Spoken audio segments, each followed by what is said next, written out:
The Elections in England, Tories and Whigs. Written by Karl Marx. Published August 21st, 1852. The results of the general election for the British Parliament are now known. This result I shall analyze more fully in my next letter. What were the parties which during this electioneering agitation opposed or supported each other? Tories, Whigs, Liberal Conservatives, Free Traders, par excellence, and lastly the Chartists. Whigs, Free Traders, and Peelites coalesced to oppose the Tories. It was between this coalition on one side and the Tories on the other that the real electoral battle was fought.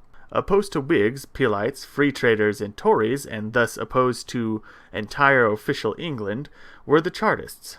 The political parties of Great Britain are sufficiently known in the United States. It will be sufficient to bring to mind in a few strokes of the pen the distinctive characteristics of each of them. Up to 1846, the Tories passed as the guardians of the traditions of Old England. They were suspected of admiring in the British Constitution, the eighth wonder of the world, to be laudatoris temporis acti, enthusiasts for the throne, the high church, the privileges and liberties of the British subject. The fatal year, 1846, with its repeal of the Corn Laws, and the shout of distress which this repeal forced from the Tories, proved that they were enthusiasts for nothing but the rent of land, and, at the same time, disclosed the secret of their attachment to the political and religious institutions of Old England. These institutions are the very best institutions, with the help of which the large landed property, the landed interest, has hitherto ruled England, and even now seeks to maintain its rule. The year 1846 brought to light in its nakedness the substantial class interest which forms the real base of the Tory party. The year 1846 tore down the traditional venerable lion's hide under which Tory class interest had hitherto hidden itself. The year 1846 transformed the Tories into protectionists. Tory was the sacred name, protectionist is the profane one. Tory was the political battle cry. Protectionist is the economical shout of distress. Tory seemed an idea, a principle. Protectionist is an interest. Protectionist of what? Of their own revenues, of the rent of their own land. Then the Tories, in the end, are bourgeois as much as the remainder, for where is the bourgeois who is not protectionist of his own purse? They are distinguished from the other bourgeois in the same way as the rent of land is distinguished from the commercial and industrial profit. Rent of land is conservative. Profit is progressive. Rent of land is national. Profit is cosmopolitical. Rent of land believes in the state church. Profit is a dissenter by birth. The repeal of the Corn Laws of 1846 merely recognized an already accomplished fact, a change long since enacted in the elements of British civil society. That is to say, the subordination of the landed interests under the moneyed interest, of property under commerce, of agriculture under manufacturing industry, of the country under the city. Could this fact be doubted, since the country population stands, in England, to the town's population in the proportion of 1 to 3? The substantial foundation of the power of the Tories was the rent of land. The rent of land is regulated by the price of food. The price of food, then, was artificially maintained at a high rate by the Corn Laws. The repeal of the Corn Laws brought down the price of food, which in its turn brought down the rent of land, and with sinking rent broke down the real strength upon which the political power of the Tories reposed. What then are they trying to do now? To maintain a political power, the social foundation of which has ceased to exist? And how can this be attained? By nothing short of a counter-revolution, that is to say, by a reaction of the state against society. They strive to retain forcibly institutions and a political power which are condemned from the very moment at which the rural population found itself outnumbered 3 times by the population of the towns. and such an attempt must necessarily end with their destruction. It must accelerate and make more acute the social development of England. It must bring on a crisis. The Tories recruit their army from the farmers, who have either not yet lost the habit of following their landlords as their natural superiors, or who are economically dependent upon them, or who do not yet see that the interest of the farmer and the interest of the landlord are no more identical than the respective interests of the borrower and of the usurer. They are followed and supported by the colonial interest, the shipping interest, the state church party, in short, by all those elements which consider it necessary to safeguard their interests against the necessary results of modern manufacturing industry and against the social revolution prepared by it. Opposed to the Tory as their hereditary enemies stand the Whigs, a party with whom the American Whigs have nothing in common but the name. The British Whig, in the natural history of politics, forms a species which, like all those of the amphibious class, exists very easily, but is difficult to describe.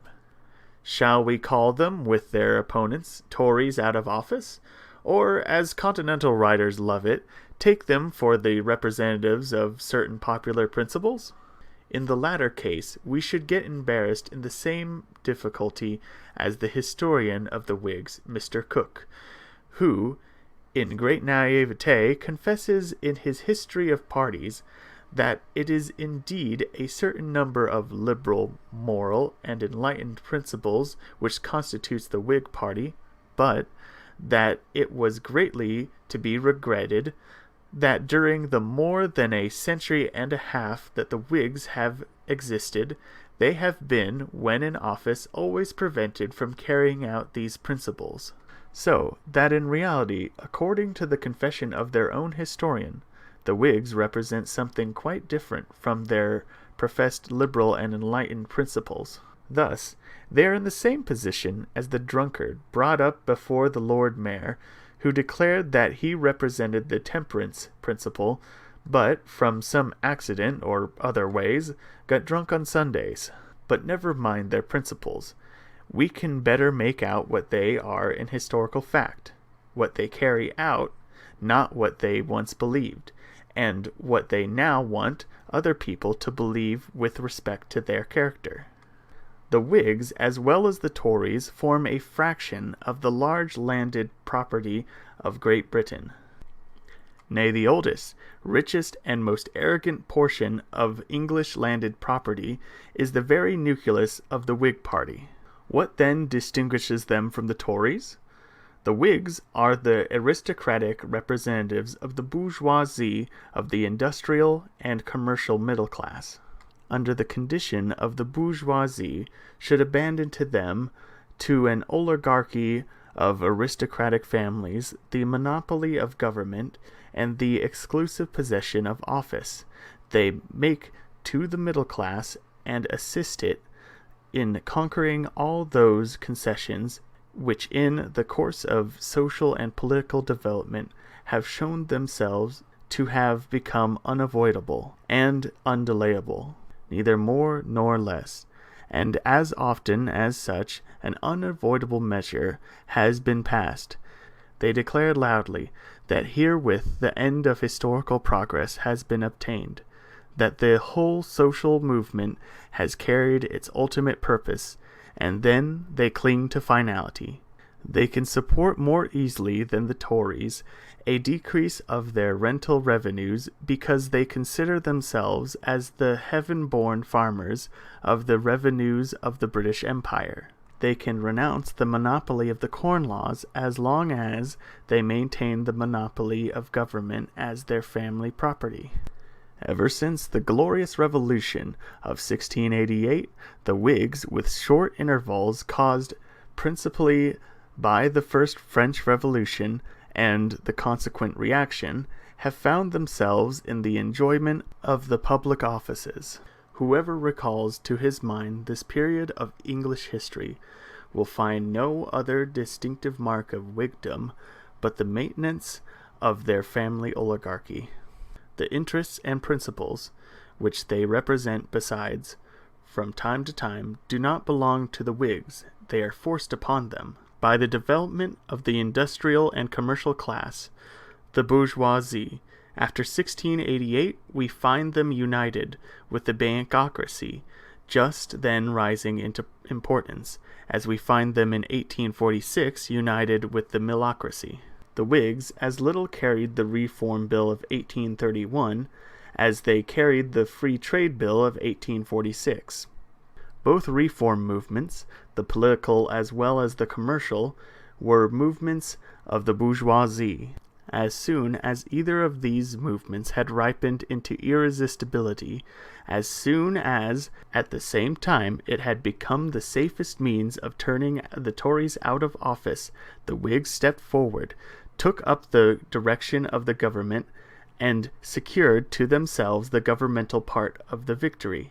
In 1831, they extended the political portion of reform as far as was necessary in order not to leave the middle class entirely dissatisfied. After 1846, they confined their free trade measures so far as was necessary in order to save to the landed aristocracy the greatest possible amount of privileges. Each time they had taken the movement in hand in order to prevent its forward march, and to recover their own posts at the same time. It is clear that from the moment when the landed aristocracy is no longer able to maintain its position as an independent power, to fight as an independent party for the government position, in short, that from the moment when the Tories are definitely overthrown, British history has no longer any room for the Whigs. The aristocracy once destroyed, what is the use of an aristocratic representation of the bourgeoisie against this aristocracy? It is well known that in the Middle Ages the German emperors put the just then arising towns under imperial governors, advocati, to protect these towns against surrounding nobility.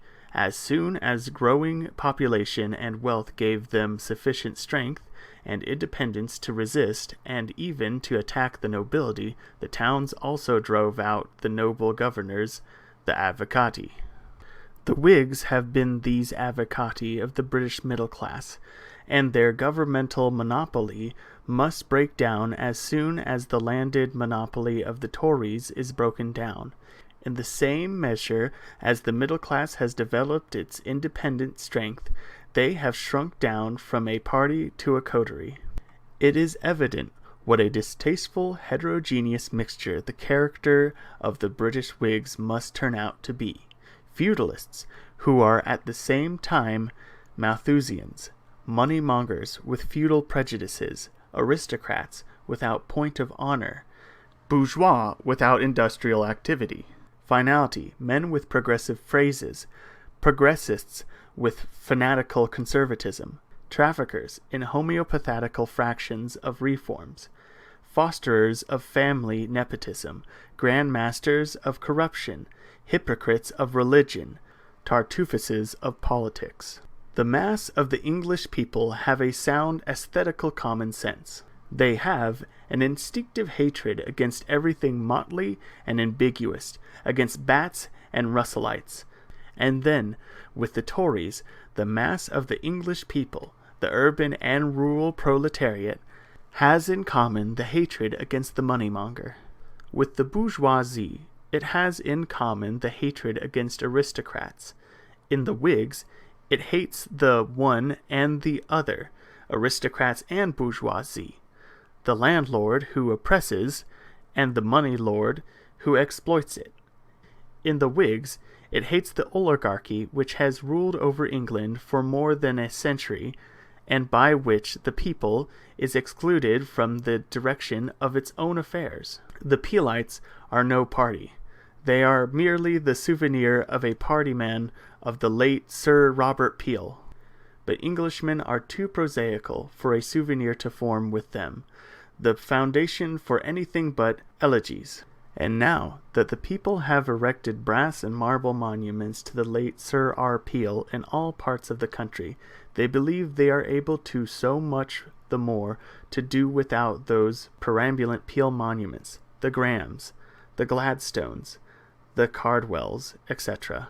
The so-called Peelites are nothing but this staff of bureaucrats which Robert Peel had schooled for himself, and because they form a pretty complete staff, they forget for a moment that there is no army behind them.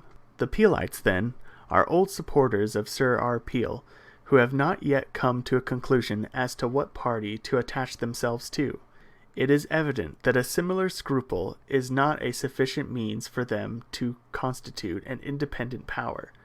Remain the Free Traders and the Chartists, the brief delineation of whose character will form the subject of my next.